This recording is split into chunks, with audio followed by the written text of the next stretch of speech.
YTN 라디오 이동희 뉴스 정면승부 4부 시작합니다. 이번에는 젊은 정치인들의 생각을 들어보는 시간입니다. 더불어민주당 박성민 청년대변인, 미래통합당 저스티스리그의 백경훈 의원 나왔습니다. 어서 오세요. 네, 안녕하세요. 박성민 대변인 첫 출연인데 청취자들께 간단히 인사하시기 바랍니다. 네, 안녕하세요. 더불어민주당 청년대변인 25살 휴학생 박성민입니다. 네, 저 항상 이동형의 뉴스 정면승부 퇴근길에 자주 들었었는데요. 이렇게 처음 여러분들께 인사드릴 수 있어서 굉장히 기쁘고 즐겁게 생각하고 있습니다. 반갑습니다. 예, 장영태 위원장 토론하는 거 들었어요? 네, 몇 번 들어봤습니다. 어땠어요? 워낙 잘하셔가지고. 예, 장영태 위원장이 지원했던 동대문구를 지금 청년 전략 공천지로 배정이 됐는데 아직 확정은 안 됐죠? 거기에 누가 갈지? 일단 청년 경선까지만 이제 확정이 됐고요. 예. 지금 후보군으로 이야기가 되고 있는 분이 있다고 알고 있습니다. 예. 지금 계속해서 장경태 위원장님 같은 경우에는 선거운동 하고 계신 걸로 알고 있고요. 예. 경선을 하든 전략 공천을 하든 장영태 위원장은 어쨌든 약간 좀 유리한 구도가 된 것 같은데 심상정을 잡아보겠다라고 했던 백경원 의원은 공천 탈락했네요. 예, 마운드에 서보지도 못하고. 경선 했어요? 아니요, 경선도 안 시켜주더라고요. 컷오프 됐군요. 네, 맞습니다. 예. 이게 심상정 의원 같은 구시대 고인물을 밀어내는 게 저같이 이제 새정치를 하겠다는 사람들의 역할이라고 생각해서 하겠다고 했는데 예. 전 충분히 가능성 있다고 생각했는데 이제 등판도 못 해보고 끝났습니다. 예. 제 주위에 있는 분들이 너무 많이 컷오프를 당해가지고. 진짜 진짜 많이 컷오프 당했어요. 그래서, 그 컷오프의 아픔이 어떤지 잘 알고 있는데. 이미 끝난 일이니까요. 네, 맞습니다. 예. 오늘 토론 열심히 하시기 바랍니다. 자, 공천 이야기부터 해볼까요? 여야 이번 공천. 일단, 본인들이 생각하는 상대당의 공천은 어떻게 치러지고 있는 것 같습니까? 일단 백경원 의원이 민주당 공천 잘하고 있는 것 같나요? 제가 남의 당에 대해서 이렇다 저렇다 평가할 수 있는 입장은 아니지만 예. 그럼에도 불구하고 보면 아쉬운 점이 참 많은 것 같습니다. 이제 특히 집권 여당이고 어찌 보면 이제 가장 이 민심의 변화에 굉장히 좀 민감하게 반응해야 되는 측면들이 좀 있는데 그런 것을 면밀히 이제 반영했냐라고 봤을 때 예. 현역에 대한 교체율이라든지 현재 이제 지금 집권 여당을 이끌고 있는 흔히 이제 운동권이라고 하는 예. 그런 주류 세력들에 대한 교체 이런 것들이 이루어졌나라고 예. 봤을 때 전혀 그런 것들이 이루어지지 않은 측면들이 있었다. 그런 것들 봤을 때 굉장히 좀 이런 좀 변화의 흐름에 같이 좀 이 집권 여당이 같이 그런 이 국민들의 이런 민심에 좀 부응했어야 되는 것이 아닌가 예. 싶죠. 네. 제가 덧붙여서 좀 네. 여쭤보죠. 네. 시스템 공천한다고 얘기했고 또 현역은 경선이 원칙이다 이런 얘기도 했는데 네, 맞습니다. 지금 보니까는 현역 단수 공천 받은 데도 많고 네. 청년들이 경선 시켜주세요 했는데도 컷오프 시켜버린 데도 많고 네. 그리고 방금 백경원 의원이 지목했듯이 청와대 출신이라든가 소위 말하는 이 주류들은 좀 많이 살아남는 그런 모습 보였거든요. 그게 과연 시스템 공천을 할 수 있느냐 이런 비판이 제기된단 말이죠. 네, 일단 어떤 부분에서 비판이 나오고 있는지는 저도 사실 잘 알고 있습니다. 그리고 일단 청년의 입장에서 봤을 때 사실 수많은 청년들이 좀 지역구에 도전을 해보고자 했지만 그 기회를 얻지 못했다는 거 저도 옆에서 잘 봤고요. 좀 안타까운 면은 있는 것 같습니다. 하지만 일단 아무래도 집권 여당의 특성상 굉장히 좋은 인재들을 아무래도 많은 분들을 저희가 함께 가지고 있다 보니까 인재풀이 또 넓다 보니까 또 그 와중에서 이제 걸러지는 과정 그리고 좀 가려내는 과정에서 어쨌든 좀 안정적인 느낌과 그 연륜 그리고 그동안에 하셨던 경험들이 충분하신 분들이 조금 강세를 보이지 않았나 그 정도로 이제 저는 생각을 하고 있습니다. 미래통합당 공천은 어떻게 보세요? 요즘 좀 말씀이 많으신 것 같아요. 그리고 일단 황 대표님이 좀 공개적으로 그렇게 메시지를 냈다는 게 좀 저는 이례적이라고 봤어요, 사실. 물론 그런 이야기는 이제 비공개 회의 때나 이제 원내 의원들과 논의는 할 수 있는 부분이라고 생각을 했는데 보니까 공천의 공정성에 대해서 좀 공개적으로 문제 제기를 하신 것을 봤을 때 좀 공천 때문에 불협화음이 좀 일어나고 있지 않나. 그런 점에서 공정성, 참신한 공천 이런 것들을 표방을 했지만 결국엔 또다시 도돌이표가 아닌가라는 생각이 좀 들더라고요. 예. 네. 똑같이 제가 여쭤보죠. 예. 공정성, 참신성 언급하셨으니까 김영호 공관위원장이 사천이 아니냐. 네. 자신의 측근들을 대고 공천했다. 그리고 그러면서 이게 과연 공정한 거냐 이런 얘기도 있고 컷오프 시켰던 사람을 이 지역에서 빼서 다른 지역으로 놓고 뭐 A 지역에 있던 사람을 C로 놓고 C에 있던 사람을 D로 놓고 뭐 이렇게 했단 말이죠. 이게 과연 참신한 공천이냐 뭐 이런 지적이 있습니다. 이게 보면 교체는 과감히 했는데 예. 채우기는 뭐 전직 국회의원이라든지 뭐 전직 관료 법조인들로 돌려막기 했다는 평가가 뭐 많은 게 사실인 것 같습니다. 근데 이럴 거면 이렇게 교체는 과감하게 왜 했냐라는 그런 평가가 있는 것도 사실인 것 같고 이제 그런 의미에서 봤을 때 이제 보면 그렇죠. 이제 이 미래통합당의 통합은 보이는데 이제 미래는 좀 잘 보이지 않는 그런 예. 측면들이 좀 있는 것 같아서 안타깝기는 한데요. 이제 그것에 대한 뭐 이제 마무리 작업을 하고 있는 와중인 것 같고 이제 최근에 이제 오늘 아침에 또 황교안 대표가 이제 그런 뭐 일부 지역에 대해서 재심의를 뭐 요구한다라고도 했는데 근데 이제 보면 이 황교안 대표 또 지도부와 또 이제 이 김영호 공관위와의 그런 최소한의 그런 서로 간의 신뢰 관계 속에서 이제 지금 현재 이런 것들이 이루어지고 있고 또 이제 오늘 또 김영호 공관위가 또 답을 내놓은 것이 뭐 6개 재심의 해달라라고 했었는데 두 곳은 이제 다시 경선을 하기로 했습니다. 뭐 그런 뭐 이런 주고받기가 좀 되고 있는 그런 상황입니다. 예. 근데 양당은 공이 청년 여성 배려하겠다고 선거 전에 그렇게 얘기하더니 이게 양당은 다 반성해야 될 부분 같아요. 지금 청년 여성이 보이지 않아요. 네. 그러니까 김영호 위원장 같은 경우에는 이제 스스로 그렇게 평가를 하기도 했는데요. 이제 판가리 하려고 했는데 이제 뭐 새로운 그런 묘목을 심는 데에는 능력이 좀 부족했던 것 같다라고 평가를 하기도 했고 어쨌건 뭐 아쉬운 부분들이 참 많습니다. 뭐 저기 통합당 같은 경우에는 뭐 청년 뭐 그런 공천을 30% 정도 30% 하겠다라는 약속도 했었고 뭐 청년 신인 가산점 뭐 이런 얘기도 했었는데 사실 이런 걸 뭐 제대로 활용해 보지도 못하고 끝나버렸죠. 그렇죠. 네, 당사자분께서 말씀하시니까 제가 마음이 아파서 말을 하기가 좀 어렵긴 뭐 한데. 민주당도 마찬가지인 것 같고요. 네, 그렇죠. 아무래도 열심히 뛰고 계시는 청년 후보들이 굉장히 많은데 그래도 이제 그나마 조금 의미가 있었다고 생각하는 거는 사실 여성과 청년 이런 좀 정치계에서 좀 취약계층인 분들을 이제 보장할 수 있는 게 비례대표 제도라고 전 생각을 하거든요. 예. 근데 이번에 저희가 어제 이제 국민공천심사단에 이제 심사를 거치신 21분에 대해서 이제 저희가 발표를 했어요. 근데 그 중에 이제 20대 분들이 5분, 4분 정도 되거든요. 근데 그분들이 이제 저희가 당에서 당원 당규로 이제 보장한 30%의 이제 가산점, 득표율에 대한 가산점을 얻으시고 이제 본선을 치르실 수 있는 기회를 얻었다는 점에서 좀 상당히 이례적인 일이지 않았나라는 생각은 좀 했습니다. 비례대표에 20대가 많이 들어갔다. 네. 그러니까 1차에서 사실 조금 어떻게 보면 이 국민공천심사단을 거치면서 20대들이 좀 자기를 어필하기 어려운 부분들이 분명히 있었을 거예요. 근데 그럼에도 불구하고 한 명도 이제 잘리지 않고 이제 다음 라운드로 올라가게 예. 되었습니다. 근데 민주당이 위성정당을 만들지 않으면 아무리 열심히 해봐야 5에서 7석밖에 못 얻거든요. 그 네. 20대 많이 넣어봐야 뒷번호 배치되면은 소용도 없는 건데. 그 부분은 아직 중앙위원분들의 선택에 따라서 이제 결정이 될 부분인데요. 예. 저희가 3월 14일 중앙위원회 순위 투표를 앞두고 있습니다. 예. 그래서 이제 그분들이 또 국민들께 보여드렸던 좀 패기 있는 모습을 보여주신다면 어쨌든 앞번호도 좀 노려볼 수 있지 않나라는 생각을 하고 있습니다. 예. 그 미래통합당은 뭐 미래한국당이나 위성정을 만들었으니까요. 거기서 이제 비례 후보를 따로 내게 되는데 예. 후보가 참신하다거나 뭐 성공적으로 평가를 받게 되면은 이 중도 보수표를 다 흡수할 수 있을 텐데 만약 실망스러운 공천이 되면은 중도 보수들이 뭐 국민의당이라든가 다른 당으로 갈 수도 있단 말이죠. 아니면 뭐 투표를 포기한다거나 어떻게 보고 계십니까?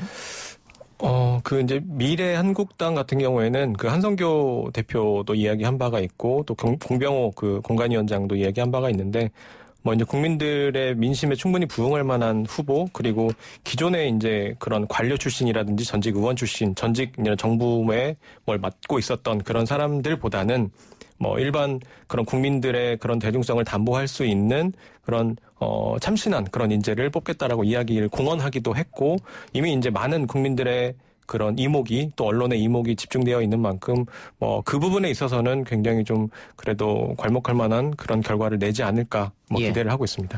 백경훈 의원 게임 잘 합니까? 게임을 좋아하긴 하는데요. 뭐 예. 그렇게 많이 하진 않습니다. 그러면 제가 예. 여쭤보죠. 지금 정의당 비례대표 1번 류호정 후보의 대리게임 논란이 커지고 있는데 네. 대리게임이 뭔지 설명 가능하십니까 혹시? 예, 그러니까 사실 이게 청년들에게는 굉장히 좀 민감한 부분인 것 같습니다. 예. 이게 특히 이제 어찌 보면 우리가 사는 세상이 그렇게 공정하다라고 잘 느끼지 못하는데 적어도 게임은 굉장히 좀 공정하다라고 예. 느끼고 있고 근데 이제 그것에 있어서 이제 다른 아이디를 뭐 빌려서라든지 다른 예. 식으로 이제 그런 게임을 했다라는 거. 근데 그것이 이제 어쨌건 지금 그 정의당 비례 1번인 그분께서 이제 뭐 대리 게임, 뭐 부정 취업 논란이 이렇게 지금 일어나고 있는 것이 아닌가 싶은데. 근데 중요한 게 그런 것 같아요. 그러니까 일단 대리 게임을 했는데 이제 그것을 가지고 또 이제 그게 이제 취업까지 연결이 되었다라고 하는 것에 있어서 이제 이것이 연결이 되니까 저 청년들은 굉장히 이것이 과연 공정한가라고 묻는 예. 것이고 예. 그리고 특히나 이제 공정과 정의를 내세웠던 정의당이 비례 1번으로 이런 사람을 내세우는 것은 과연 맞는 것인가라고 하는 물음이죠. 예. 방금 얘기한 것처럼 이게 부정 취업하고 연결된 거 아니냐 이런 주장이 많은데 일단 정의당에서 하는 이야기는 게임 이용자들 사이에서 매우 중요한 문제라는 것을 확인했다. 그렇지만 유 후보가 이를 통해 사익을 편취하거나 이득을 보지 않았고 부정 취업이라는 주장은 사실이 아니다. 이렇게 했단 말이죠. 그래서 후보를 교체를 한다든가 이런 생각은 안 하고 있는 것 같은데 민주당은 어떻게 보고 계세요? 네, 일단 말씀하신 것처럼 정의당이 입장을 좀 지켜보고 있습니다. 그런데 후보 교체라든지 뭐 자진 사퇴 이런 움직임은 전혀 보이지 않는 것 같고요.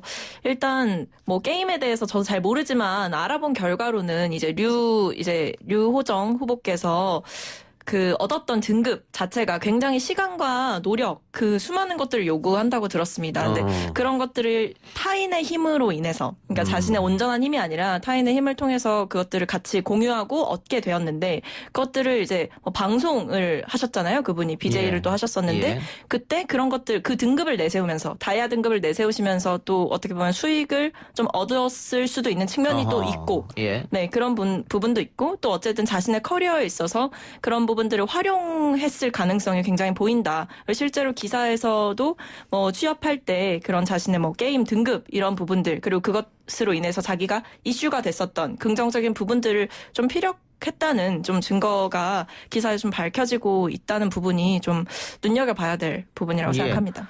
그러면 어떻습니까? 박성민 대변인은 사퇴해야 된다고 생각하십니까?